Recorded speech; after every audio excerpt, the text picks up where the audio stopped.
This is the voice of freedom. We are not one voice. We are many. We are your voice. But we can only be effective if you use your voice. Your voice. This is the voice of freedom. We will not hide from the truth. We will ask the hard questions until we are sure we have the truth. Welcome to the voice of freedom, where your voice will never be silenced. Hello, folks. It must seem like my voice has been bloody silenced. I've been disappearing on and off the screen and haven't given you much to really look forward to over the last, couple of weeks, really. The introduction to the new year was absolutely freaking awful for me. Bad neck, bad back, vomiting, headache, all sorts of shit. You didn't want to know me. I wasn't very friendly.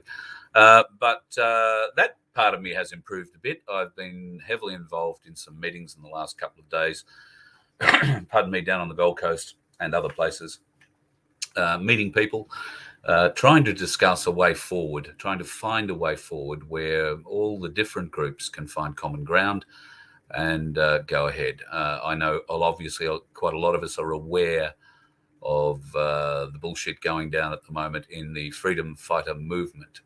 I know nothing about it. I wasn't at Canberra, hadn't been to Canberra. At that stage, I hadn't been to Canberra in 23 years or something, I think we'd figured out. So I wasn't at Epic. I wasn't there for any of that. And I've stayed out of it for that reason because, not my monkey, not my band. So I am playing the game. And it's a very dangerous game that a lot of these people are playing. Now, I'm led to believe, I haven't caught up on Guru's show. I know he's been prolific recently. And of course, from what I'm hearing from a number of sources, he's now touting himself as the Australian equivalent to whoever's speaking to everybody of significance in the US. That may well be the case. I'm not terribly interested in talking to anybody in the US. They can't really help us here at the moment. All that's going to do is feed somebody's ego, and I don't need that. So I won't be chasing SG and On or any of these other supposed truthers in the movement. I'm not looking for the audience. I'm happy just sitting here talking to you, and if you choose to join the audience and be part of the audience, then that's great. We plan on doing more than just talking about the infighting in this game. Not even interested in the infighting. I'm sick to death of them.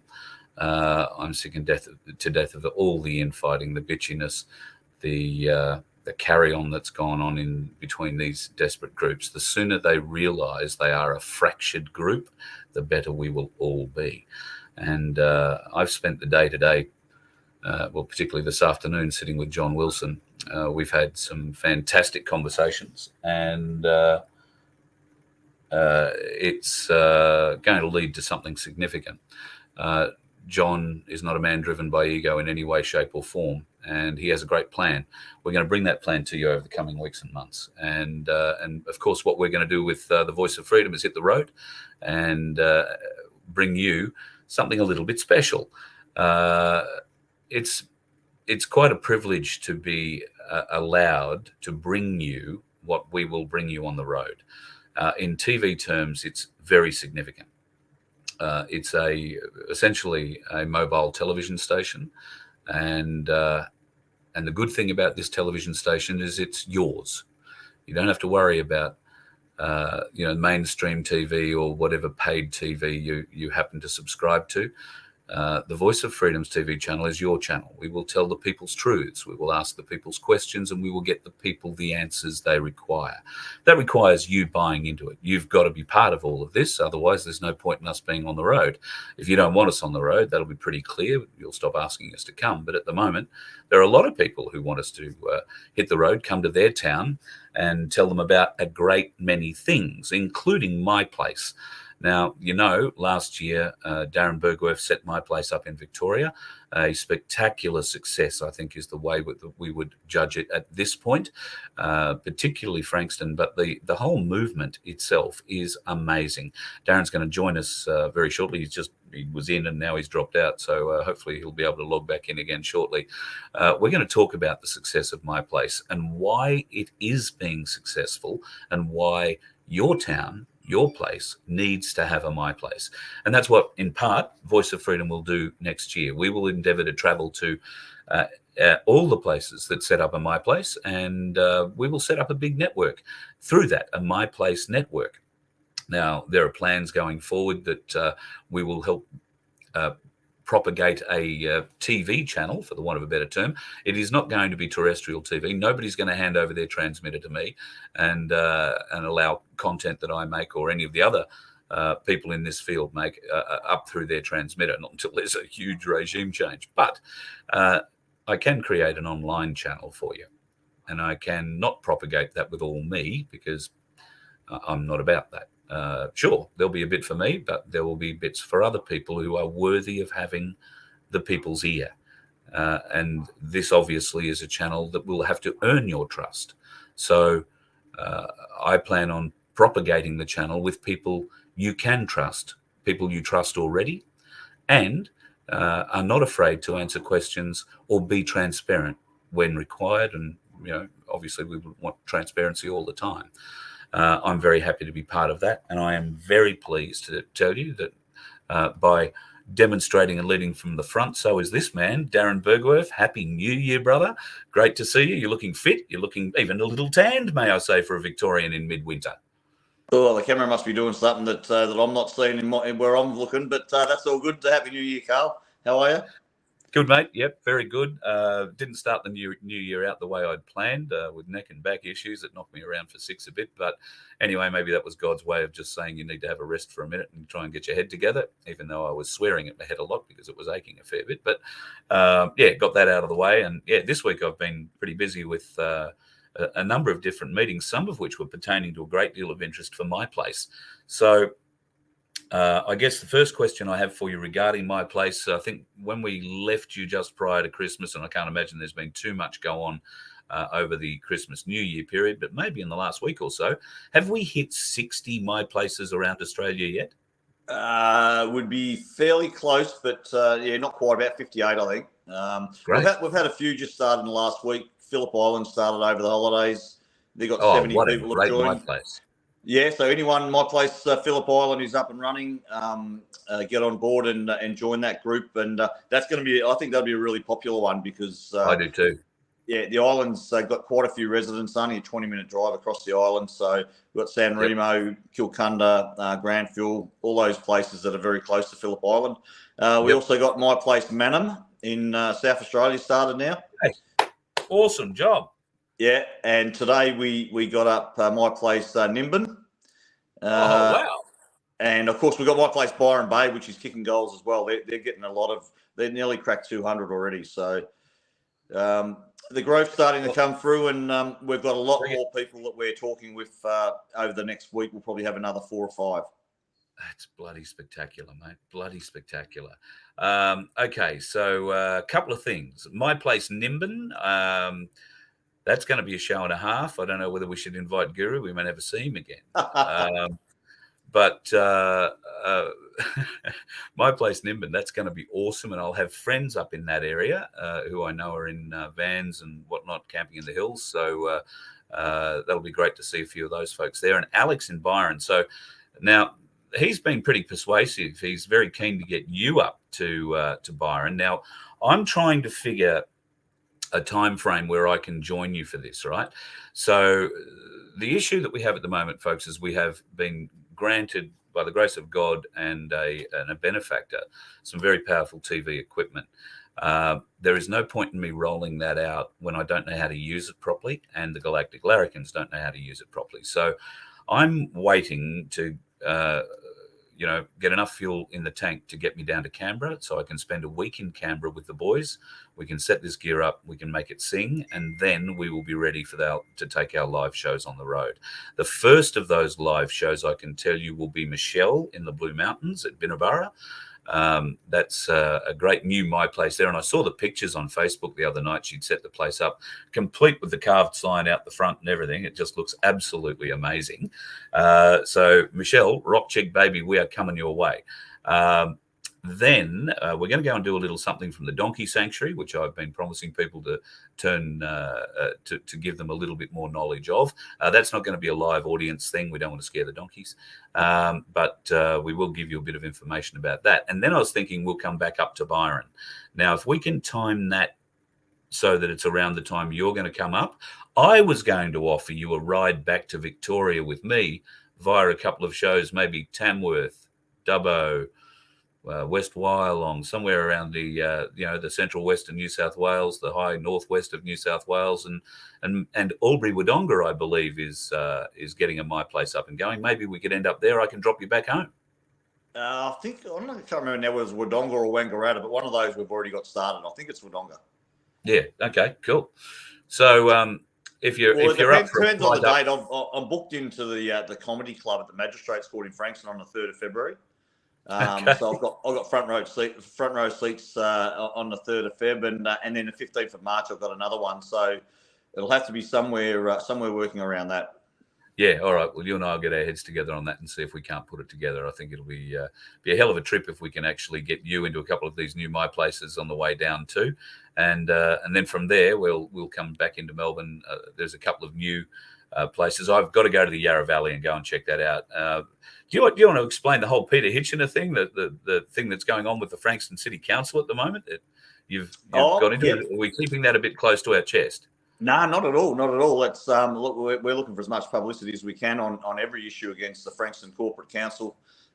This was the first one for the new year. Someone that's a part of My Place that helped me in the federal election put a post on Facebook last week. The council looking to close quite a large park that's been there forever and a day. The residents have bought their properties around that deliberately for that because it backs onto the park. They're looking to open a new childcare or preschool centre there.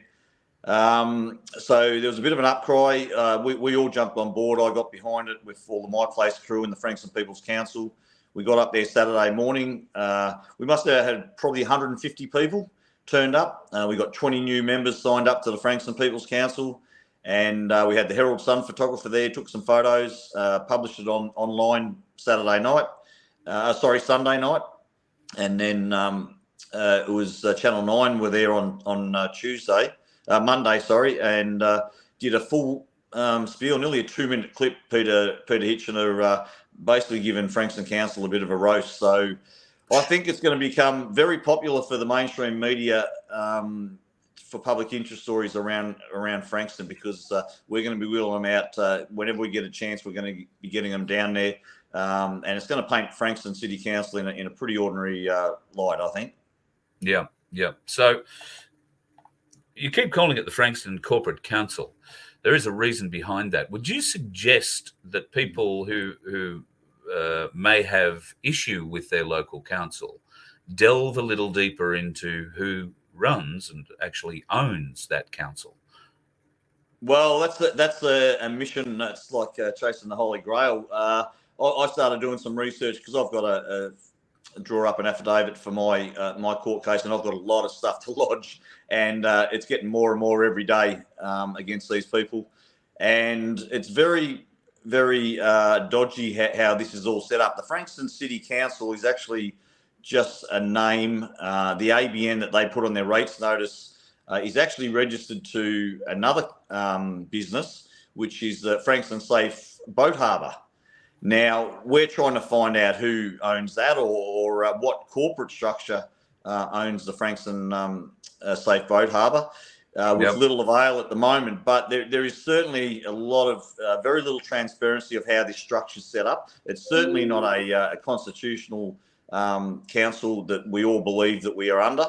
It looks very suspicious as far as I'm concerned, and we have a team of people that are doing as much research as we can to undo the web of trading names, business names, and try and get down to which one's the corporation. Because under the, I believe, and I haven't read it myself, but I believe from the conversation I had today with two people, that the Local Government Act of 1989, if that is, I think it's 89, states that all corporations are to become corporations.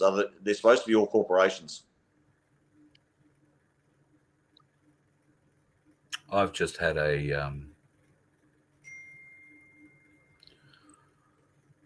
something of an epiphany. All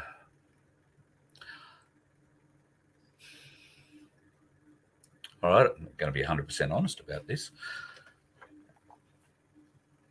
In that time frame, my father was working in council. He was a shire secretary, but he was also working within the local government association. Now, he retired at some point. Can't remember the year, but I'll figure it out. After a while, he was approached by Victorian state government to help put together the amalgamation of councils around Victoria. So smaller councils became part of larger councils. It was sort of a redistribution of council power as well. So, and bear in mind, I had no interest in what my old man did back in the day. So I'm really scratching for memory on it now. But I think if anybody was to do a deep dive on those kinds of documents, you're probably going to find his signature on it there somewhere. I'd be very interested in learning more about that. Well, we've got a whole team of researchers trying to do. That's the shift of power through that era. Yeah, I think that was when Kennett was in, wasn't it? When he kind of created the super councils in the late 90s. Yeah. But there was a lot of preparation going into that. And Dad came out of retirement to do like a 12-month contract with it to push it all through. Like I say, I'm a bit confused about it, but I'm sure, given the amount of dirt people like to call people like me are hiding, then go dig up that. I'd be interested to find out the truth too. Interesting times in that Victorian sphere, particularly. The way that they're talking about local government at the moment, have you seen Albanese say that he would like to remove state governments completely and just have the locals in power? Well, I actually, not under this current regime, I wouldn't like to see that. But certainly when we get to the stage that we're all working towards, I personally would like to see that as well, because what they're trying to do at the moment, and all the talkies and the surveys out there and the Ratepayers Association are all looking to do deals to amalgamate and reduce the number of councils on the idea that it's going to cut costs and all this kind of stuff. Now, to me, that's centralising power again. And if you were to get rid of all of the councils and only have 6 state government or 7 state governments and a federal government, once again, power is being more centralised. So I'm totally opposed to that. And when we get our country back, I believe that the state government should be the one that disappears, and the local council is providing its the structures in place where it can't be used and abused. Yep. And anyone that does will end up with a jail term. And if you're not there to look after the people and do the right thing and manage the municipality for the people, then don't bother applying to think you're going to feather your own nest. So I'm opposed to the current regime. How would that work, given, let's say, a council area the size of Ballarat versus a council or shire area? I'll use the Wimmera as an example. The old man used to run the Dunmunkle Shire, which was amalgamated into Horsham and Warwick, Nabil, and a few other bits and pieces eventually, I think. So they are regional, wheat belt kind of towns with a couple of 100 to 500 people living in them. Other than Horsham, of course, they've got a few more. How would you weigh up and decide how the money was distributed in a local fair way so that the roads from one council area to the next, were consistent? The rubbish pickup was consistent, all of that. Look, that's open for discussion. I think that hopefully we're going to get a push to the bush, and we're going to get more people back into the country, because we're going to start manufacturing, and hopefully we can get some manufacturing out into the big country towns, and we get our agriculture industry back, and we get more people living in those rural areas. But yeah, that's look. there's certain ways to do it. You could do it per head of capita, but then again, if you've got a lot of roads and you've only got a small amount of people, you're probably not getting the funding you need. And maybe the roads and infrastructure might have to be looked at a federal level on a needs-to basis. But all of those things, they've got to be done and paid for by the government as a service to the community. And however the money is raised to do that, it just goes into the economy. No difference to what has been done before. And as long as it's not done in a all at once and we flood the economy and too much work, everything's got to be balanced and done so that it's sustainable. Absolutely. Sharon's raised a question here. She thinks the councils are the ones pushing the New World Order. I would agree with that, but we have a lot more opportunity to change the council at our local level and to make sure that they're accountable to us, because we see them walking in our streets every day. They live next door to us, or they live the next street over or around the corner or the other side of town. So they're much more accountable to the people they are representing. That's what represent means. They are representing the people's views in that sphere where decisions are made for and on behalf of the people. So it makes them accountable. Less so for state government types. I know they still live in a street somewhere and around the corner from someone, but they breathe rarefied air. And the higher up the ministerial chain they get, the different layers of security and protection they lay around them. So you don't get to see them at all. And should they reach the pinnacle, then, they're spending more time in Canberra than anywhere else. Anyway, so we're looking for people who are coming from the grassroots, and that's what we need, to come from the grassroots through somewhere like my place, where we can see the bona fides of people. We can see the doers, not the wannabes, not the people who want to be mayor or want to be the representative, but the people who are prepared to go out and do what is required so their town, their area improves, their community grows. And get stronger without personal growth, without personal gain, rather. There's plenty of personal growth to be had. I can speak from experience. There's a ton of personal growth to be had. But I think, we've got to drive that going forward, Darren. I think that's one of the really important things. If we can change it at a grassroots level, at our local council level, and make those people accountable, that's the key. Make sure when they walk down the street after they've made a decision that isn't in the favour of the people, that looks after a brown bag handler somewhere at the back end of the quarter, out in back end of the council chamber, then let them know about it. Let them know you've seen it. Let them know it won't be happening again come the next election. And then join up with your local People's Council. And if you don't have one, get along to Darren's peoplescouncil.org, isn't it? FrankstonPeoplesCouncil.org. Yep. And look at the first 3 minutes, 3 sets of minutes. That'll tell you how you set this up and make it a People's Council in your area. Make it happen. Because if your council isn't looking after you at the moment, then who are they going to elect? They're going to elect next time the people they see in the community doing things. But once again, the process really for a successful, I believe anyway, a successful People's Council is to have your community already up and running. Now, Louise today from Nimbin, she's already got, she's done a massive amount of work. She's already done rolled out a lot of the things that we are doing. But after an hour conversation with her today, she could see the benefit of putting Nimbin on the map as a My Place community for the reasons that everybody pretty much around Australia knows what it means to be part of a My Place community. And I'm still watching a lot of shows and a lot of YouTubers and all this kind of stuff. And all they do is get on there and talk. I can't see many of them whatsoever that actually have a structured plan to put in place that when the people actually come together face to face, that they can work and strategize and get to work on saving our country. It's all talk and bluster and banging drums. There's not. Look, I might be being a little bit facetious or thinking that we've got the best model, but I don't see much else around Australia that has the structure and the work ethic and what we're trying to build in every My Place community. So we've got to get the community organised first. Have your council action group. They're rolling out everywhere. I spoke to Tim Dwyer today from South Australia.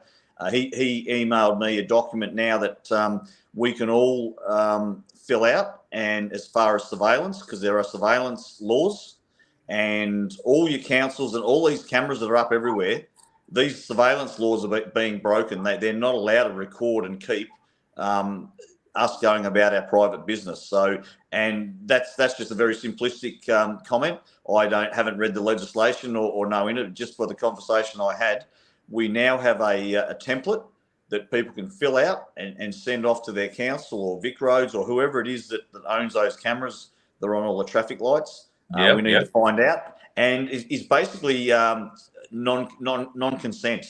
We're taking back our consent for those cameras and for our surveillance to be tracked, and that we have to do that because even in our constitution, if we don't say anything, that means that we consent.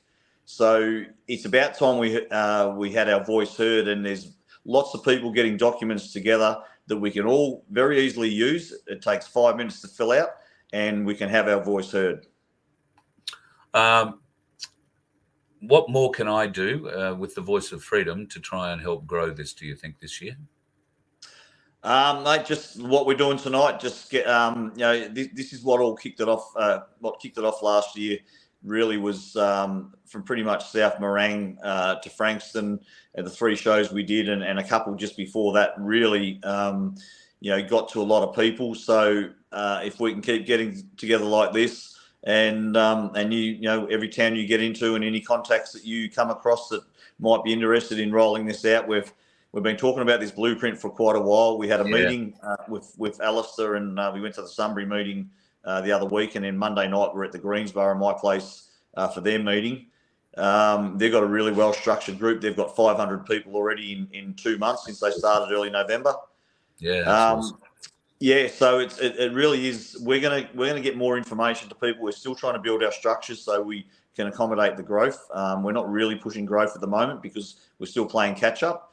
We're doing a fortnightly Zoom with the coordinators of all the My Place communities, so we can make sure we're on the same page. We're going into getting some merchandise happening, bumper stickers, some caps, some T-shirts. So we're kind of ramping up the whole thing. We're going to turn My Place Australia into a fundraising thing where we can fund the expansion in all different ways, and also just selling what we are, who we are, what we're doing, and the effects that we're having in our local communities already, where we've been established for 12 months. This really is the way forward.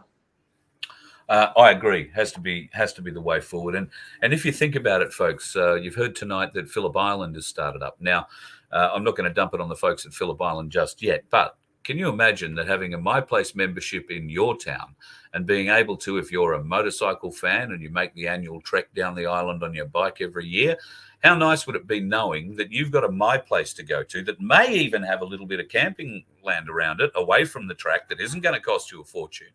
And you'll be camping with like-minded people who sorry, I'm being called from South Africa. Look out. Have I got a deal for you? I'm getting a bit of an update of what's happening on the streets of Johannesburg at the moment. He's buggered up the time zone. But anyway, I'll give him a call back when we're done. It's I think it's important that we understand when we get the entire network up and going, and every new My Place is going to be part of that, then eventually, for those that are able and equipped to do so, there'll be people who travel Australia simply to go and visit My Places. And I think that's a really exciting future for the My Place movement. And I would love, as we've discussed and we're working towards achieving, I would love to be able to go around and set one of these up in every town, leave something to benefit the community in our wake everywhere we stop. And I'll talk a little bit about that a little bit later on tonight, about the plans for what we can do when we come to your town.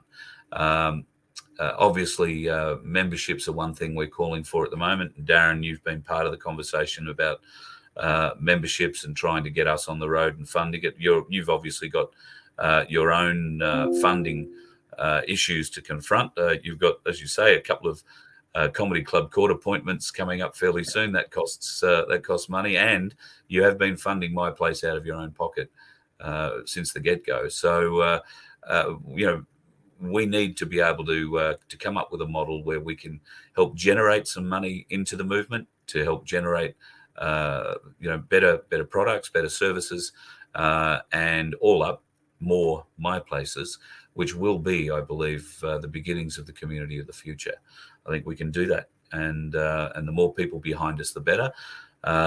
Obviously, if you want to become a member of Voice of Freedom, that's great. We'd love to have you. It doesn't mean that you get anything special. I'm not going to tell you behind the scenes, behind a paywall, secret, intel, because I believe everybody has a right to the same information, whether you can pay for it or not. We will figure out other ways to reward you as we go forward. But at the moment, 100% the money that you commit to with our memberships is going into the fuel tanks of at least 3 vehicles, possibly 4, and keeping us on the road. So if you'd like to go and join, that'd be great. VOFHQ.com and check on the memberships link then, and follow your way through. Would love to have you. By no means is it compulsory, and if you don't have $1.25 a week, I understand. I've been in that position, so wholeheartedly. But we will make it happen, and we'll go to as many places as possible. Now, I know, Darren, I keep asking you, it's difficult for you to get away at times, given, the comedy courts and the fact that you've still got to go out and try and earn a crust somewhere at some stage and keep Frankston going. But I get asked 2 questions the most. The first one relates to Ricardo Bosey. The second one relates to you. The people all over the place want to meet you, want to meet you, get a feel for you too. So at some stage this year, we're going to have to bail you and Anna up. I think we'll send you to North Queensland in the colder part of the year down in Victoria, and then we'll arrange something in other parts of the country. If people want you to come, let's arrange it. We might take a couple of weeks and make it a bit of a driving holiday where we work every night. But I'm really keen to grow this with you, mate, and you on the road being seen by the people is going to be an integral part of that. Well, it is, and what we're doing tonight is obviously an integral part as well, because the more people that see this and kind of understand, and that's what pretty much swung it today when I was speaking to the lady Louise in Nimbin, and she already had a really well organised group, and I said, look, why don't you go away, talk to your group, but we're trying to connect the whole country, and for so long I've been saying that we need to have one umbrella where everybody's involved, so we know just how many towns, just how many numbers are out there of people that are awake. And if we can connect the whole of Australia and the whole country knows where there's a My Place community, and exactly they know what that means when there is one, it's really important. And as far as the funding goes, when you look at how much money people spent when they went to Canberra, which I believe at the time it was a well-worthy cause, and I think it was a process that we all needed to experience and we needed to go through. But when the call comes out again to go to Canberra, and I'm sure it's going to, I would urge people to really seriously think about how you're spending your money, your time, your energy, because I believe we're being led away from where the fight is. The fight is in your own town, in your own local council. All your money, resources, passion, and energy needs to go into fixing your own backyard. Forget about touring around the country and following all these leaders and whatever it is. Get out of that mindset and become your own leader. And you do that by finding your local community, whether it be My Place or Stand in the Park, whatever is available, and get involved in your local community, linking people up, connecting people, and sticking up for each other's rights and being in each other's corner for every fight that comes towards us, because there's going to be many more. They're going to be coming hard and fast. And if you're isolated and alone, you're going to sink.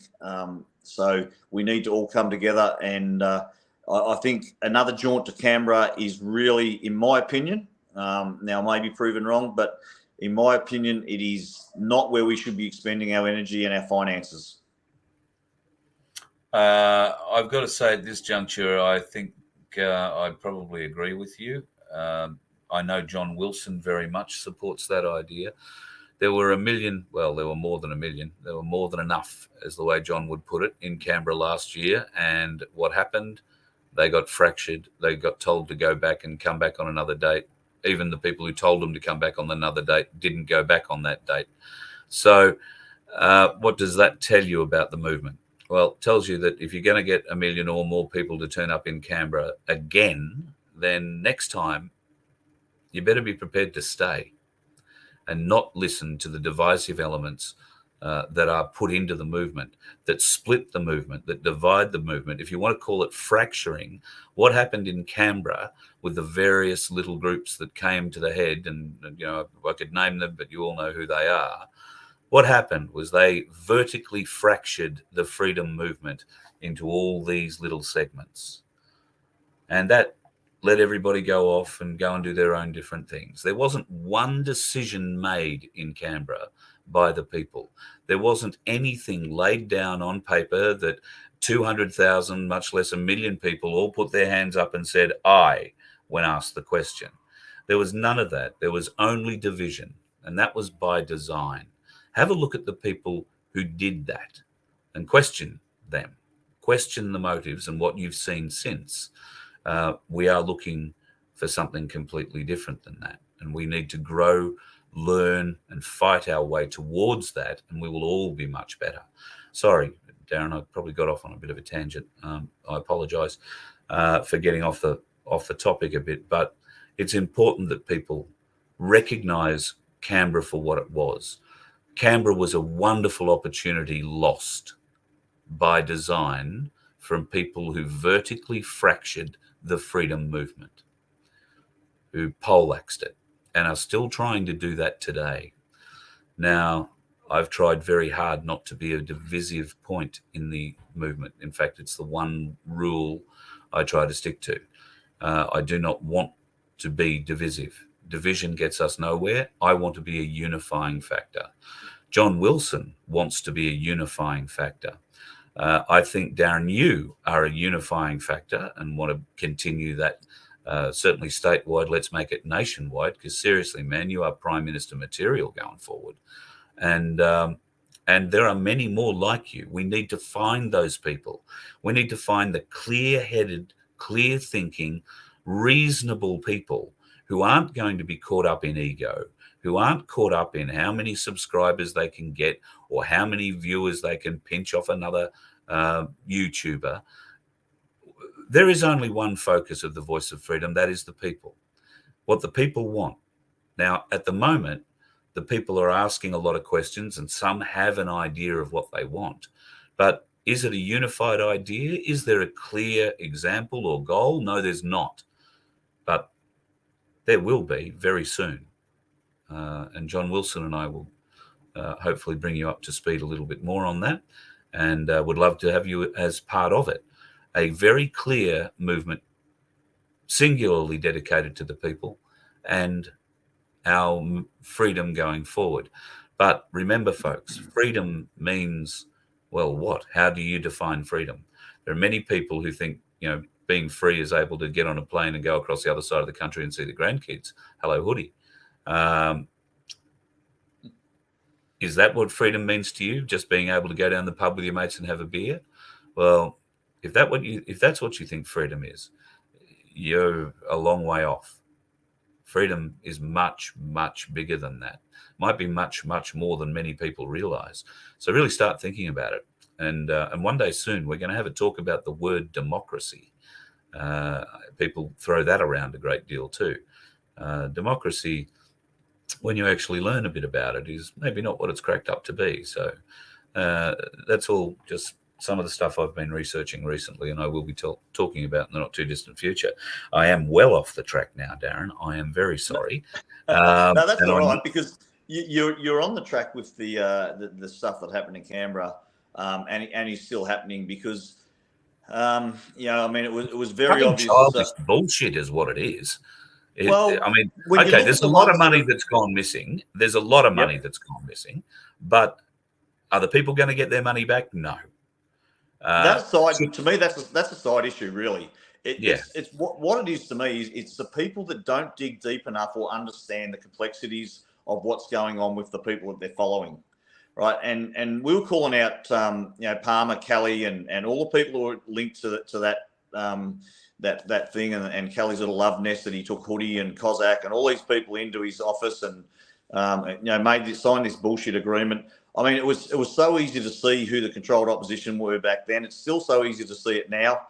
And anybody that's all these platforms, like you said, that are getting subscribers, that they're on there, half a dozen times a day. What I just like to know, and I'm not bagging them by any stretch, but it is all about their getting their head on the thing and getting a following more so than getting any structural change or any foundations built in their community that's actually going to have a long-term effect. Yeah. So it is all about numbers. It's all about subscriptions and potentially money. I don't know. I'm only guessing. I'm not into that self-promotion bullshit. I'm only on here and get on your show and a couple of others to push people or to explain to people how important it is that we have communities building and actually structurally doing something, implementing a plan that actually has some positivity and is actually working in a lot of different areas. So for all those people that just keep on talking about the problems and whinging and moaning and looking for that one thing that tells us that our saviours are here to rescue us. I mean, seriously, the amount of hours, and don't get me wrong, I do post stuff and I do look for stuff and put some relevant stuff up, but and some irrelevant stuff as well. But the amount of time that people spend doing that and chatting about all these things that might be or might not be happening, and probably 80% of it's fake news potentially, yet everyone is spending so much time just looking for that one thing that's going to say, oh, look, we're here, they're here to save us. If we could just cut that time in half and spend that other half of the time going out and finding people in your street and talking to them and joining communities, I think we'd be in a lot better position. One of the problems I'm starting to have with certain members of the community are they've got, I know stuff, but I can't tell you. I mean, I can't think of a more bullshit statement a truther could possibly tell their audience. All right? They know shit, right? They know no more than you or I could find out with a little bit of deep digging and research through some of Telegram's wilder channels. Okay? They have no connection to anybody in a white hat. And I can guarantee you that because they simply do not have secure communications. It doesn't happen. So to be told, I know stuff, but I can't tell you, it puts us back exactly where we were 8-10 months ago. Look, there's things going on in the background. You'll know about it. What am I saying? 10 months ago, 2 years ago. There's things going on in the background. Wait until Christmas. It'll all be revealed.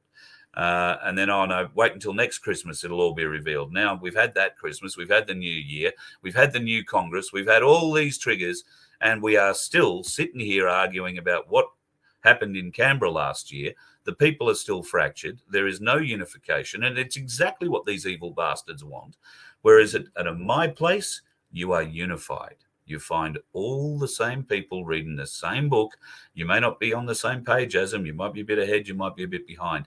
The beautiful thing about a place like my place is you can learn a lot from the people who've read a few more chapters ahead of you and build the community and that around it. That's exactly what my place is all about. And from there, like I say, you'll find the doers in your community and the people who want to rise up and do the right thing by everyone, not to enrich themselves. Well, I think you find all those people that have been holding up that mirage that we're walking towards in the middle of the desert and we never quite get there, they are losing credibility hand over fist. And there's no substance to it. I mean, I've been there. I've been following Trump and all that stuff since 2015, 16. And I was right into it and I was doing 12, 13 hours a day. Until I kind of woke up in 2021 after Biden kind of got fake inaugurated, wherever that's all at. And I still believe something's going on, but that's not the answer. And it's not the answer to expect someone to come and save you. We've got to educate ourselves. I'm going to court, and I'm spending so much time at the moment trying to learn and cram to learn to represent myself. That's where we're at. If you don't stand up and save your own ass, no, you can't expect someone else to do it for you. That's exactly right. There seems to be a lot of people sitting back waiting for the white hats to come in and save the day. You are the white hats people. You have to stand up. You have to stand up and start taking action. Start showing that at least you've figured out what's going on and that the jig is up for these bastards. Then you can expect maybe to not ask for military support. You've got to understand that our military has been coerced, co-opted, prodded, pushed, plunged, God knows what else. Our enlisted men do what they are told. They are not the Freemasons in the business. The Freemasons reside in the officery and the brass, if you like. They are the ones that are dehumanizing our diggers. They are the ones forcing transgender issues and, all this shit that shouldn't be anything part of a fighting force. I think they've now instigated, classes for feelings for diggers. I mean, these are war-fighting machines that have been created, but now we're trying to dumb them down into something that very definitely isn't the case. And I know a lot of the enlisted are resenting what's coming from the higher-ups. Well, we want them to know that the people support them. We're here for them. We will support you. We love and respect what you do. The decision you made to go and serve your country was done with honor. What's happened to you, many of you, since you were enlisted, is very dishonorable. You had no control over it. We understand that. But just know that we, the people, support you 100% and are here for you. And Unite in White, as much as anything else, is to prove that, to show that there are people here who care for our military. It's not about the military coming to save us. It's about us coming to save the military. They need to know that they have the people's support. They need to know that we know what's been done to them. So yeah, well, and it's time for all of these people. And I know Ricardo called this out October year before last. You got to the end of October, this, that, and the other. Here we are 14, 15 months later, and we're in no better position. So these people that don't swear an oath of allegiance anymore, and that's every barrister and lawyer and putrid judicial characters, they know they're doing the wrong thing. Right? They all know they're doing the wrong thing, and it's still against the law. Now, I don't know how many unlawful orders that they're following in the police department or in the army, potentially. Maybe they're not. But at any time, they have the power to quit en masse and walk away and stand with the people. They don't have to do what their bosses are telling them. But now, that might be a bit simplistic. Maybe I'm talking out of school. But at the end of the day, we all have choices. And I think they're waiting to see that the people actually have their shit together and have the numbers like they do over in Brazil before they're potentially going to take that kind of action where they won't comply and they will just quit en masse or whatever the scenario is. But until we as a community and as a country can stop listening to the noise of these people on these platforms that are out there day in, day out, and most of the ones that were on early at the very start of this are the ones that have led people astray and led them in the wrong direction. The ones that are behind the scenes actually doing the work, they're the ones that, and you shouldn't be following anybody, but they're the ones that you should be joining with and finding a community where you can actually do something substantial and structural to actually fix this problem. I couldn't agree more, and I think Marianne's on the same on the same wavelength. I think, Darren, we've covered a fair bit tonight. I know Anna probably wants to take you off and give you a good feed, or at least have a conversation with you for a small portion of the evening. Good luck with that. Well, I don't want to hold you up, but it's important that people understand that my place is a really great starting point there. Okay, look, there might be other things that could be done, but my place is being developed with a consistency that will work across the board. There is a formula going into the creation of My Place, unlike anything I've ever seen before, where the people involved in putting it together are all like-minded folks like ourselves, very motivated people, real doers in their community, and they are very adept at picking people who want to be in the movement but aren't doers. So make sure you're a doer if this is something you want to do, folks, because My Place is something we all want to become able to rely on. I would like nothing more than to be able to travel from my place to my place to my place to my place to my place every night of the week and do a different show from a different town. That would be a wonderful, wonderful goal for us to achieve. And from that, folks, the tourism, the local business promotional opportunities, the area promotional opportunities that we can bring with this new equipment, and we can bring at a price point that is unbelievably affordable, then we can help you make a difference in your community and leave you with something of benefit that is going to grow. And when we come back in 12 or 18 months time, we'll be able to help you again, give it another boost, give it another kick, and see what development has happened. That's one of my dearest goals with what we're putting forward here, Darren. Yeah, definitely. And I better give a quick plug to My Place Tenterfield. So we got one out there as well. We've got quite a bit in the northern New South Wales area at the moment, and obviously the Blue Mountains, and we're looking at Merimbula as well, because Merimbula, I believe, is one of another very bankrupt councils that are doubling their rates. Their rates are going up by 100%. Yeah. Now, I haven't had direct contact, but I'm talking with someone that has had direct contact with a few people up there that are very, very angry. So a trip up there shortly might be on the cards for me as well, because we need to get that community together on the same page and support them with all the council action that we're taking. So all the council action that we're building in Victoria, and we've got some massive stuff on 5G we're going to smack them over the head with.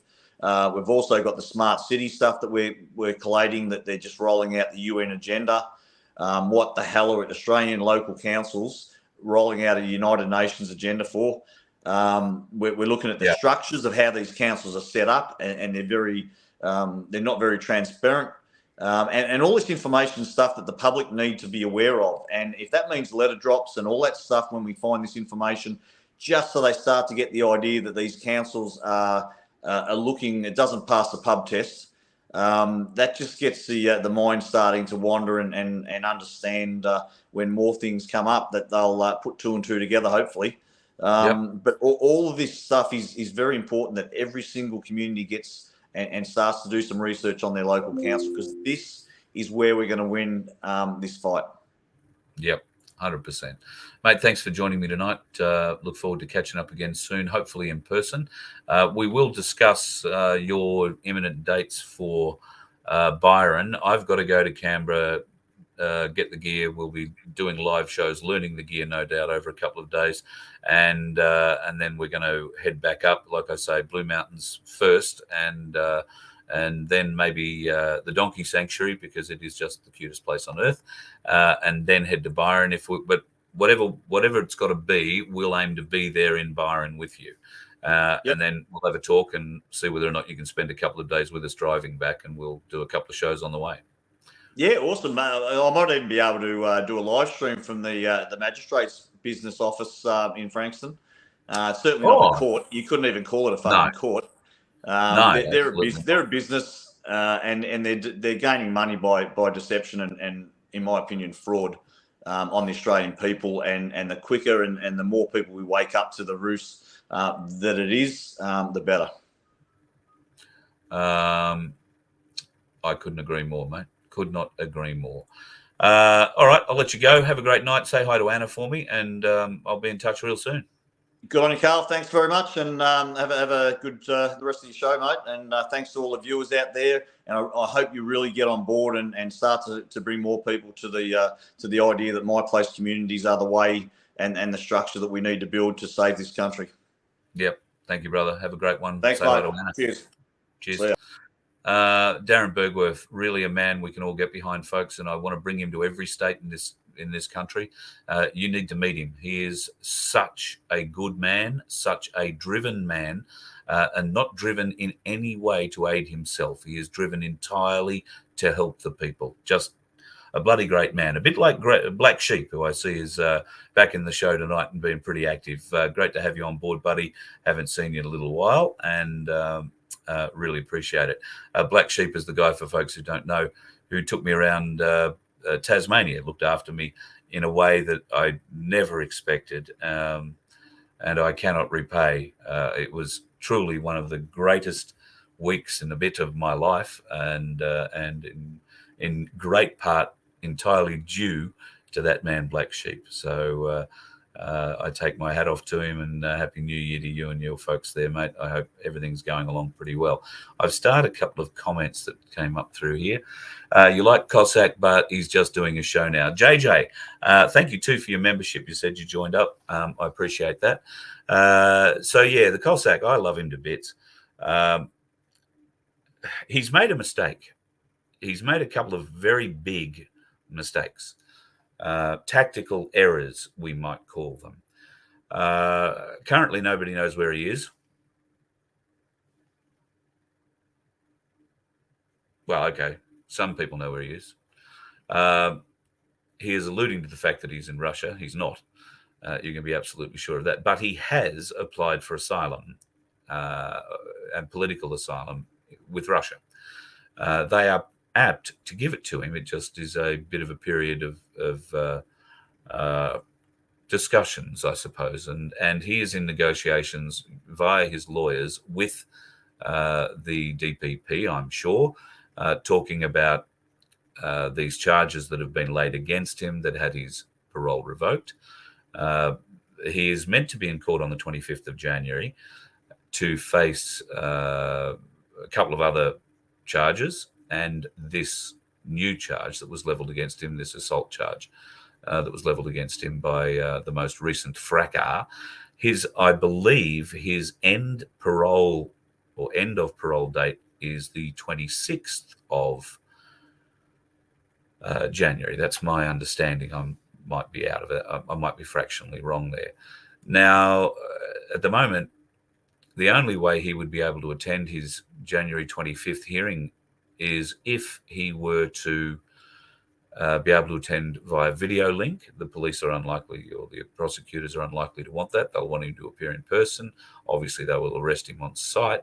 How does that all play out? Well, they would have him. They would be able, essentially, in their court system, potentially to find him guilty of those alleged charges and send him straight back inside again, given that he's just, had one parole violation and a 12-month sentence. You can be guaranteed he would be looking at 3 to 5 years. It would be a very serious, and should I say, journalistic career-ending decision if it were to go that way.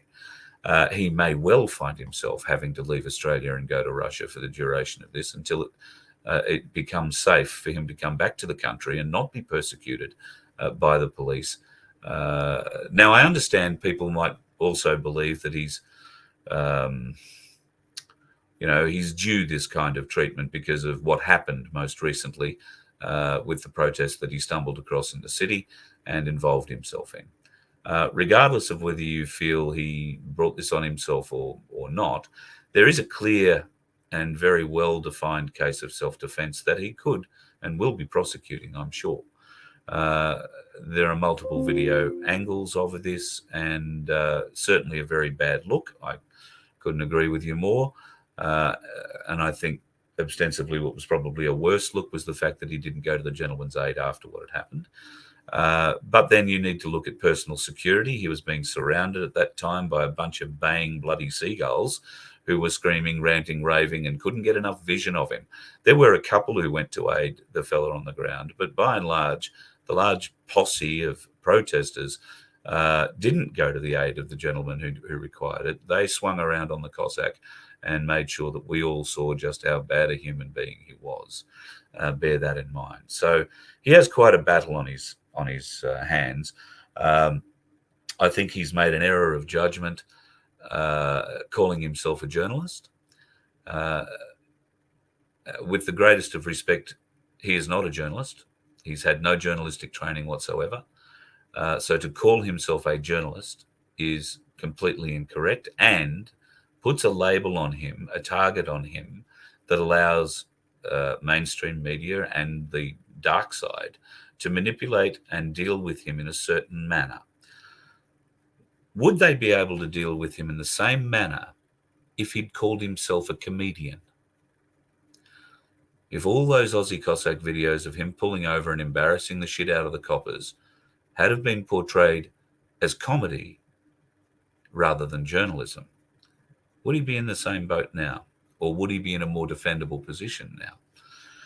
These are conversations I did have with him way back then, but the Aussie Cossack's a young man. He's 32, maybe 33 years of age. And well, we've all been that age. We all know we know it all. He might now be open to a little bit of advice, maybe a little bit of direction, who knows? But at the moment, he's put himself in a position where none of us can help him. Those of us that would help him if we could would gladly do so. But there is nothing we can do.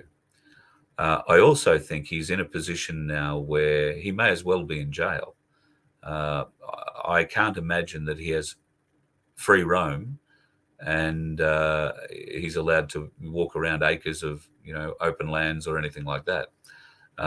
In fact, I suspect that he may only be allowed out for certain hours or a certain portion of time per day outside a building.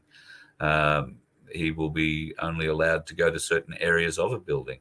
And this sounds an awful lot like Julian Assange, doesn't it? Okay, that might be where he got the journalist idea from, that he can become the political prisoner, although he is at least being allowed now to put out a show once or twice a day or whatever he's doing. That's led the police into all sorts of embarrassing situations, including pulling his family over recently as they borrowed the Aussie Cossacks four-wheel drive and drove to Queensland and back. On the way back, the Coffs Harbour police saw the Ataman plate and 5 police cars pulled them over. The vehicle has darkly tinted windows, so they couldn't see inside. They've treated this like a Aussie Cossack, terrorist type pullover, only to discover 4 elderly relatives of the Aussie Cossack inside driving it. Rather embarrassingly, they backed away after getting a random breath test, and that was that. So he's still setting him up. He's still playing the game from where he's hiding. So I would just suggest he changed his moniker from journalist to comedian. Things might go a little bit better. Mike Rolton made a comment, people don't understand that you can see Freemasons. Yes, there needs to be some education about Freemasons. So I don't know going forward what shape or form that will take. At the end of the day, it can be a very dangerous thing to talk about, depending on how much of it you know. So I know there are plans afoot to do a lot more Freemason education of folks, so with a bit of luck, that will happen. Peter Ackers asked, just watching Guru regarding the missing money. I guess that's any idea what happened to it, or you can't say.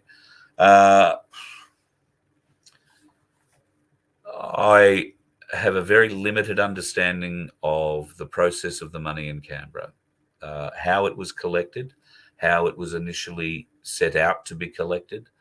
I understand that there were people involved at the beginning who weren't involved at the end. I understand that there were a certain amount of buckets at the beginning and there were a lot more buckets at the end. There may well have been considerably more buckets that weren't handed back in. I have heard figures ranging from $80,000 or $30,000 to $80,000 to over $200,000, and that now seems to be the figure that I hear most often, over $200,000. For people unaware of where the people in Canberra may have got this $200,000, it was raised ostensibly to buy land next door to the Epic campgrounds that a farmer was selling. And he would sell the land to whoever came up with the money. They raised pretty much, I think, what was the deposit, and we're trying to get the funding together. That's what that $200,000+ was. Now, it was raised in an X amount of buckets spread across X amount of days, and that's, these are the blanks I have no knowledge of, no fill-in of. Yes, Dave Graham and I last year have spoken about it privately. I don't believe Dave Graham took the money. I wouldn't have had the association that I had with him if I believed that. So, no, I don't believe Dave Graham took the money. Dave Graham tells me that he has the proof of those who did take the money. I haven't seen that proof. Apparently, in his shows this week, he has offered up that proof. I don't know if that's the case. I haven't seen any of his shows this week. I did see a bit of Sunday night's rant where he was predicting what was going to happen on Monday. I saw a very small portion, the very beginning of the show on Monday, and nothing more. I haven't seen what happened on Tuesday. Somebody told me that he hasn't come forward with the proof as yet, and I believe that was going to happen in his show tonight. Well, if that's what it is, that's great. I'm not going to get caught up in it because it's not my circus, not my monkey. Nothing to do with me. And there is a vast amount of money that seems to have gone missing. Apparently, there is an Australian Federal Police investigation into it. So I would hope at some point the people might get answers to those questions, but I'm not the person to go asking for them. I'm not interested. They are criminals. If they took the money, let them be sorted out, go to jail. The freedom movement, as I see it, those people involved in this argument, and some that aren't involved in it but are involved in the movement at a lesser degree or a lower level, if you want to call it that. I just see this as division, pure division. It's entertainment for the thong clapping masses. Frankly, we've got to get away from our thong clapping mass. The way people perceive us as the thong clapping, tinfoil hat wearing group.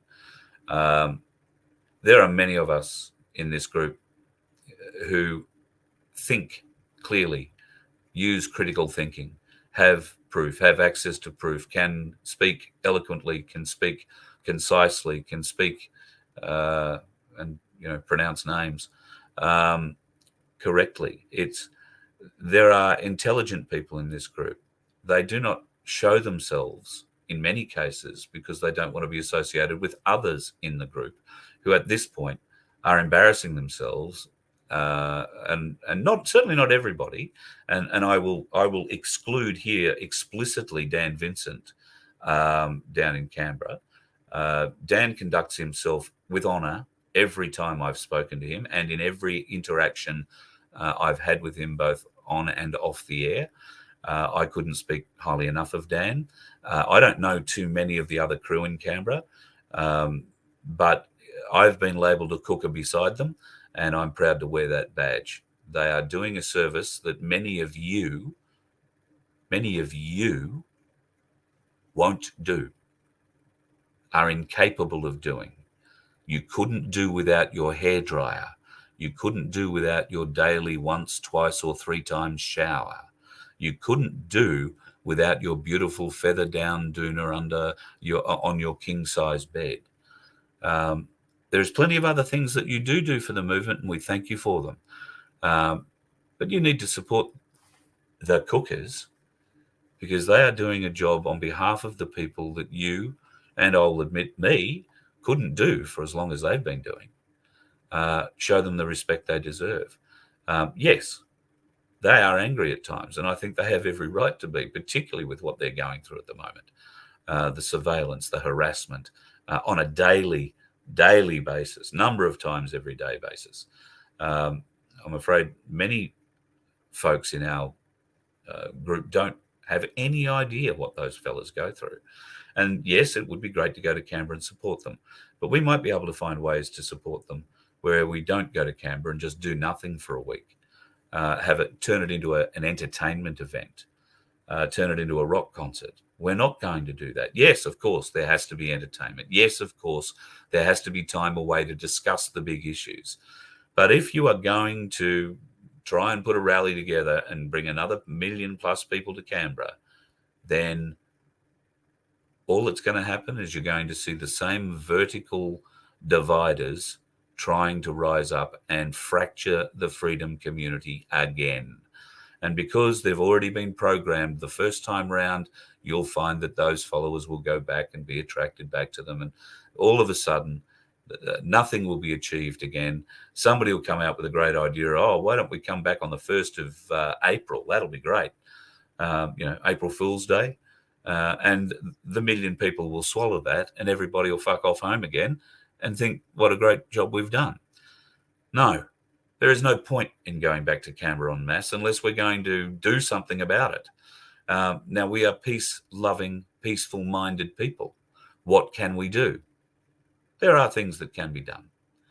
But until people are prepared to do those things en masse, 1 or 2 million people, then there's no point in going back. And if you are going to be fractured by, these, to take a phrase from John Wilson, these piss ants, if you are going to be fractured by them, then why bother wasting the fuel, the time, the energy going to Canberra? Okay, go and pat the Canberra crew on the back, buy them a beer, that'll be great. Give them a feed, buy them a new tent, sleeping bag, whatever they need. But is that enough? Of course it's not. Nowhere near enough. So how do we unite? Well, that's what we need to get to, folks. We need to find unification. And to that end, I don't see that there's much point in talking to these other truthers, these other freedom fighters, these other journalists, because at the moment they're too busy trying to protect their own income sources, trying to, well, that's not true of Guru, I'll be honest. I don't think he has an income source. Certainly not in the way that that those running subscription services do or anything like that. Guru, as far as I'm aware, makes his money from concreting, and there is money to be made in concreting if you know what you're doing, and apparently he does. So I believe he's been tested over the recent days about how he afforded to do things and buy things, and his boat. Somebody actually accused him of using the money stolen from Canberra to buy his boat. Now, those sorts of accusations, while not only being defamatory, are just bloody stupid. Just because you're unaware that he lived on a boat, he's had the boat for 6 or 7 years. It was one of the first things I found out about him. Now, okay, I believed him when he told me. Until somebody proves that different, I'm going to give him the benefit of the doubt. Unfortunately, it seems he's fallen into an ego trap in the last few days. I heard this afternoon, and I haven't had time to give him a call and find out whether or not there is any truth to this or not. But allegedly, in the last couple of days, he made a statement that he didn't say things in Canberra that were being attributed to him and some other elements that were on stages in Canberra at that time. He vehemently denied saying the things that he was accused of saying. And so much so to a point where I believe he has allegedly put his boat up with words, and I'm paraphrasing, to the effect of, if you can find any footage or any audio of me saying any of what you claim, then I'll give you my boat. Apparently, he's been flooded with video of him on stage at various different stages with various different people, very vocally supporting what they were saying, and getting the microphone and being very vocal about it himself. So I got to say, I'm a bit concerned for me little mate. He might be homeless. He's a man of honour. He will, if he is a man of honour, and I have no reason to believe he isn't, he'll be cleaning out the boat and offering it up to the person who got to him with it. Now, whether that person's actually going to take it from him or not might be a different matter. And if that person were to take it from him, my advice would be careful what you do. I think all you would create is a martyr. So, and I don't want to see Guru or his wife in a situation where they don't have a roof over their heads. I genuinely believe that he's worked his ass off to try and do the best by the people, in his own way, in his own style. Whether that's been the best overall plan, I guess we'll all wait and see. There are a variety of questions that need answering. That's not for me to be involved in. Like I say, not my circus, not my monkey. I haven't played in that field. I don't know the ins and outs of it. And frankly, I don't care. It's all an ego fight to me. Yes, okay, I understand there's a lot of money missing, but it's an ego fight. And I am sick to death of the egos in this bloody game. You've got 60,000 people following you. Wonderful. I've been on 10,570 followers for about 6 months. If you truly believe I only have 10,570, whatever it is, subscribers on YouTube, and bear in mind that's just one channel, then you have a screw loose. Come to any one of my shows, you'll get a bit of an idea. I'm flabbergasted by the reach we seem to have, and I'm honoured that you trust me with it. And therefore, I would always show you the respect of honouring you by treating this whole thing with respect. It's time we stop the children's games. It's time we put the ego aside. It's time we united under one banner. And very soon, I'm going to explain to you, along with John Wilson, how we can do that. And we would welcome all the freedom fighters, the current freedom crew, to be a part of this. But it will be defined. You will need to know what we are building, and you will need to subscribe to it. And I mean the freedom fighters, these people who claim to be in this for the people. Well, if that's the case, then you'll have no problem joining us. And I look forward to having you in the fold. I don't care whether we've never spoken, we have spoken and never spoken again. I don't care whether you've said bad things about me or I've said bad things about you. It doesn't matter.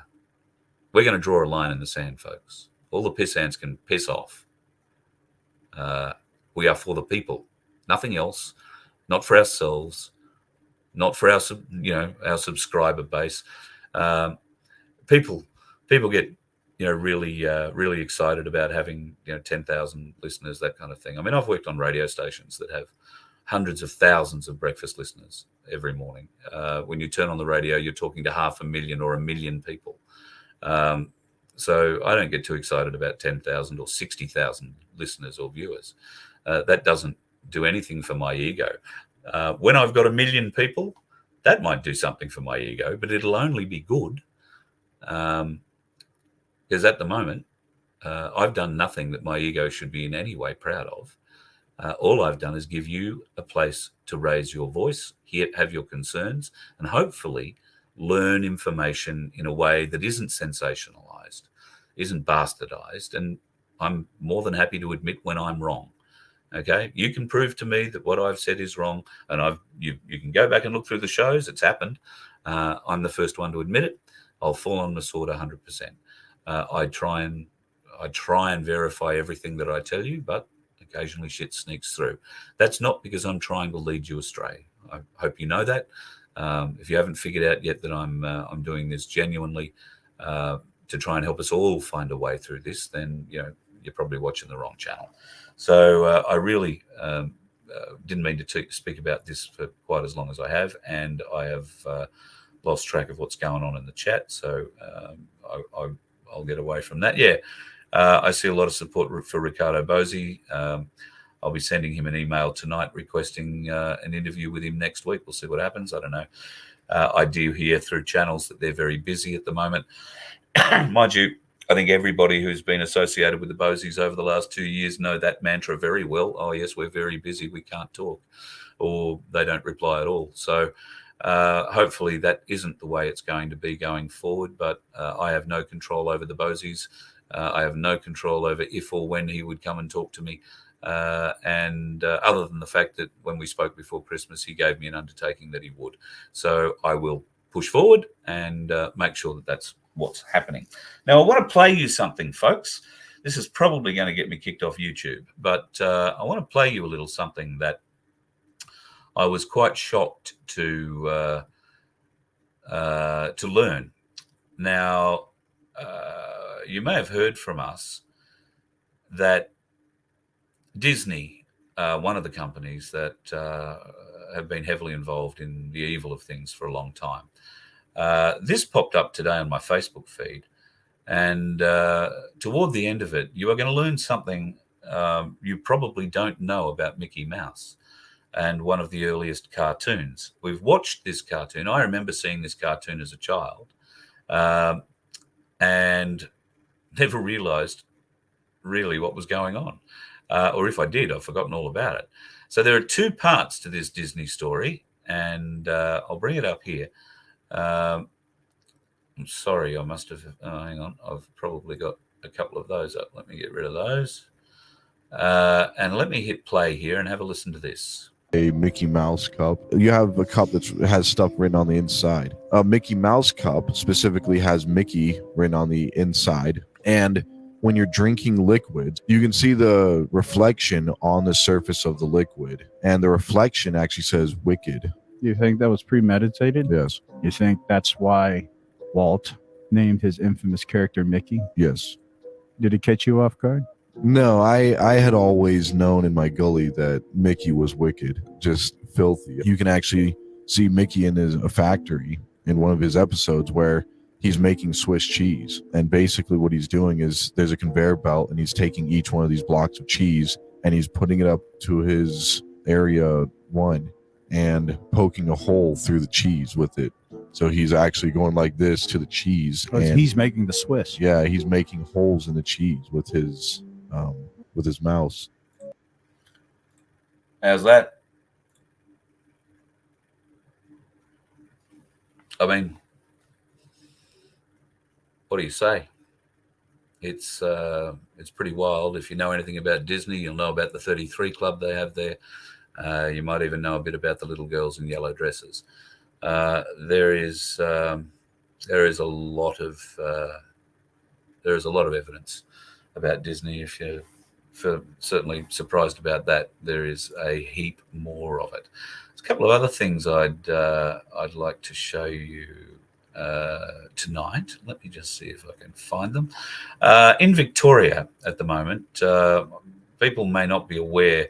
Of course, Victorianistan had their communist president re-elected late November, and they have, either kept it very quiet or just announced this spectacular thing. A windfall tax has been introduced in Victoria for homeowners. It will come into effect on July the 1st, 2023. In a nutshell, if your land is rezoned and it increases in value, then you're going to owe the government either 62.5% of the increase or 50%, dependent on the amount of the increase. Now, you may not have a mortgage, okay? You own your home outright, then you'll suddenly owe the government money to stay in your home. So, for example, if your home was valued at $1 million and when they rezone the land, it's valued at $1.5 million, you will owe them $250,000. Get that right. You own your own home. They rezone it. It gains $500,000 in value. They're going to take 62.5% over the first $100,000. All right. Anything above the first $100,000, they're going to take 62.5% off. Now, they'll offer you the opportunity to pay that $250,000 off over 30 years. So you're back in the debt trap. Or they might offer you to pay it out straight away, in which case you lose your nest egg, if you like, unless you're wealthy enough to be able to afford 250 grand on your, and that's presupposing that your place has only gone up $500,000. People in Victoria who voted for this government, what were you thinking?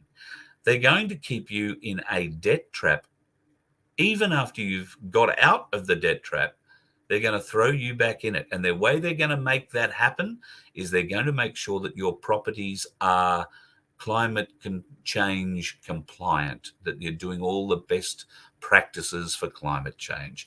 And if you don't do that, then they're going to go onto your property and they will make those changes and improvements. And if you don't pay for them, they'll take your property off you. They are doing this in Victoria, folks.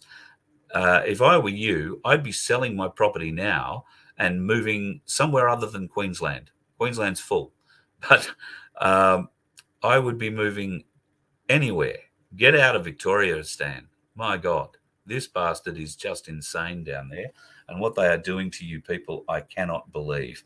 It is all there for everybody to see. In fact, I've got a web page I can bring up for you.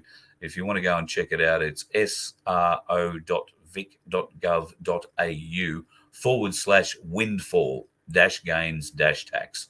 I'll actually post that in the chat. So if you want to go and have a look at exactly what they plan to do to you folks, then in Victoria, if you weren't aware of the windfall tax, then I've just posted that in the chat. Go and have a look. That'll break it down for you. Absolutely friggin' staggering what this bastard is planning on doing. Now, there's been a lot of talk in America about the Brunson Supreme Court case. What a shit show that turned out to be. The ruling has been made. The ruling has been, the case has been denied. So they do not, at this opportunity at any rate, get to put it in front of the Supreme Court. The Brunson case, of course, was going to blow open all the alleged voting issues that have been happening in the world. I've kept you a while, so look, I'll not hold you up too much longer. I've got a couple of more shots I want to show you. This is one I picked up last night, was sent to me. How long have they been doing this shit to us, folks? That round pattern there on the left-hand side, clouds don't generally form in perfectly circular patterns. Have a look at the date that satellite image was generated. That was on the 1st of September in 2017. So how long have they been doing this to us? If you are able to go back and find pictures like this, let's find out when they started doing this to us, folks. How long have they been screwing with our weather like this? I don't know if you've got a weather app yet to go and check out. Wouldn't rely on the bomb 100%. They have changed the way that they are letting us view the weather systems in their weather radars. They changed that at midnight on when it became January 1st, and they've been very sneaky about it. I'm hopeful of getting Dave on from Melbourne, Chook, for a bit of a chat. He can explain that in greater detail. The Victorians have been watching the chemtrails and the generation of the clouds from those chemtrails and being able to correlate where, when, and how it's all being done using the available data that was being put through from the bomb. That was discovered. Now the bomb don't put that information out anymore, but there are others. And if you want to go and find a weather app that at least generates radar images, you will find that there are 18 at least of these types of installations around the country that are capable of circular weather pattern generation, for the want of a better term. Yeah, amazing, just bloody amazing stuff that they can do. And they've been doing it. Yes, I do kind of believe the white hats are spraying anything from hydroxychloroquine to, some kind of nullifying agent. But I'm also a bit concerned that we've had plentiful growth. Our paddocks, our fields are full of long grass that's going to get dried out in the next month or two. And then we're going to have our bushfire season. We already have heard, haven't seen any pictures yet, but have heard that one of those US aircraft that has a laser embedded in its nose and was allegedly used in the Californian wildfires a bit over 12 months ago, the fires that sawed houses in half perfectly. How does fire disintegrate everything on one side and leave the rest of the house perfectly fine? It's done by laser. That's how. So haven't seen pictures of that one in Australia, but people are telling me it's here. So they're pretty easy to spot. You see a strange-looking aircraft, big jet aircraft it'll be, 737 or bigger, maybe a 75 or a 76, and it'll have a very strange-looking nose on it. The laser is mounted right in the nose, and it can pivot, point and turn and do all sorts of different things. So if you happen to see something like that flying around, folks, very keen on getting a picture. And for those folks who still think that President Biden is the same bloke who got into politics however many millennia ago it was, have a look at this. It's a bit of a small photo. I couldn't blow it up any bigger than it is. But you will see on the left-hand side, Joe Biden from many, many moons ago on his left arm, he had a tattoo of a style. Now, you will notice during his presidency that there is no tattoo on that left arm. You might also notice that that left arm has got really, really, really hairy and a bit thicker around the elbows and around the biceps. But that might have been working out. So just a bit of an idea. Which Biden? We actually think he's been replaced again recently. He's now looking a little bit more vacant and does seem to have to be led around everywhere, which is, kind of appealing, but just the way it is. Anyway, I've kept you long enough, folks. Thank you very much for your time tonight. You've seen the scroll going through there. Yep, our memberships are up and going. Please go to vofhq.com, look at the membership tab, click on it, go through. And if you should choose to help us out with your membership, it will be greatly valued, and the Galactic Larrikins and I will be on the road that much quicker. It seriously is a matter of funding. I've got to get us down to Canberra. I've got to get us a week in Canberra, and then we're back on the road doing 3 shows in New South Wales, potentially 4 or 5 shows, and then down to Victoria, and then off to South Australia, folks. So February. South Australia, February. Get in touch with Cherie at vofhq.com, and we're going to start lining up dates. So we're aiming to do as many dates as we possibly can in February through South Australia. So I know that prior to Christmas we were talking about something like 15 different locations. If that's the case, so be it. We're out for as long as we can be out, and that comes down to what sort of membership support we get. So if I had 10,570, whatever it is, subscribers, if every one of you joined us at $5 a month, we would have more than enough to keep not just our crew on the road, but be able to help people who are in desperate need of it. So if you are a subscriber of None2K or The Voice of Freedom or Voice of Freedom or any of the other channels that I have, please consider becoming a member. If there is nothing else you can do in this movement, you can try and support those of us, I guess, that are trying to support you, trying to give you a voice. That was how it was put to me. So if that resonates with you, then thank you very much. If that doesn't, well, then that doesn't. And no problem. We all move on. VOFHQ.com with our memberships, or if you don't want to be a member but you don't mind donating, there is a donate button there too. It all goes to the same petrol tank, and very shortly to the same 3 or 4 petrol tanks. So we can't do it without your support. It's that simple. We can't travel around the country without it. So we'll either live with your support or we will die without it. And if that's the case, then so be it. If we are not required, we are not required. This isn't about generating, a media presence for me or a future for me in any kind of media. I don't care. I want to get the problem fixed. After that, we'll figure that out. But right now, we have serious issues we need to face. And the biggest serious issue we are facing is the division in the freedom fighter truther movement. Well, folks, fight away amongst yourselves. Very soon, you're going to be given the opportunity to join something much bigger. I really hope you choose to join it. It's going to be a very exciting piece for us all. Oh, Jason, I was just about to say goodbye. Fuel will go further than electric. My word, it will. And you'll go there quicker. As it turns out, particularly on public holidays, school holidays, all that kind of thing, all the numpties who've gone off and bought green cars and want to go on a long drive have to queue up for 3 hours to charge up when they get low charge because there's so many vehicles on the road, and they pull up at these charging stations and can't get into them for 3 hours. I think that's bloody hilarious.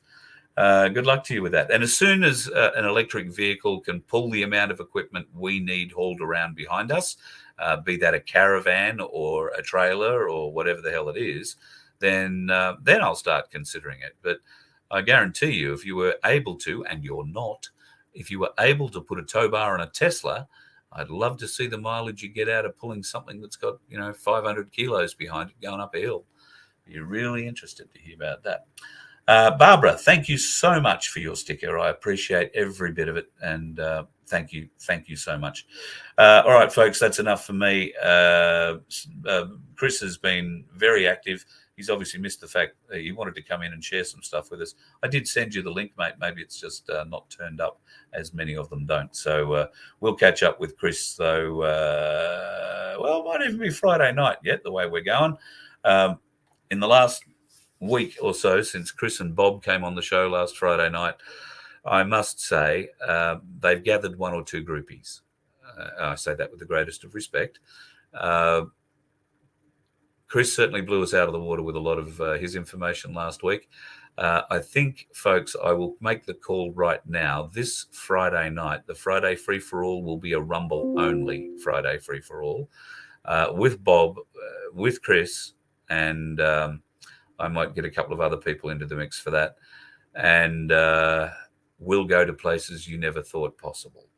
So provided the boys are available, then we'll do that on Friday night, a Rumble-only Friday night free-for-all. I did tell you we're going to do it, so let's get around to do it. Can I ask Darren about the house thing as well? What house thing are we talking about, Grunch? If you can ask me very quickly, Darren's been sitting in the background patiently waiting for me to get off and talk to him, so I might be able to ask him. Yeah, I can't put it together in my mind about what you're meaning about the house, but put it in there and I'll ask him and I'll give you the answer a bit later. Yeah, electric cars are definitely not the go. They do make up a significant portion of the dickheads that we do see on the road. I'll be honest with you, I really find it much easier just to avoid them all, and I recommend you do the same. Have a good night. I'm going to talk to you again tomorrow a couple of times. You let one ant stand up to us, then they all might stand up. Those puny little ants outnumber us 100 to 1. And if they ever figure that out, there goes our way of life. It's not about food. It's about keeping those ants in line. That's why we're going back. Does anybody else want to stay? Let's rock!